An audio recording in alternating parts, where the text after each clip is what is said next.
Hey, so, if TradingView is running slow for you, like laggy charts, delayed clicks, or freezing while zooming, that can get really frustrating. But don't worry, I'll show you how to fix it step by step. First, close unnecessary browser tabs.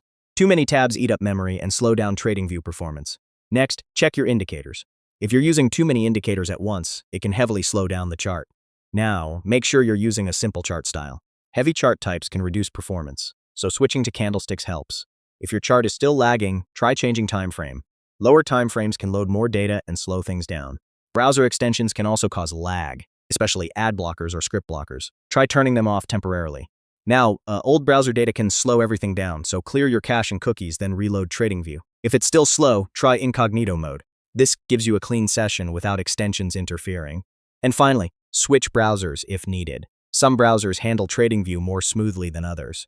So that's how you fix TradingView's slow performance issues. Most of the time, it's just too many tabs, indicators, or cache data. Clean it up and your chart should run much smoother. Hey, so,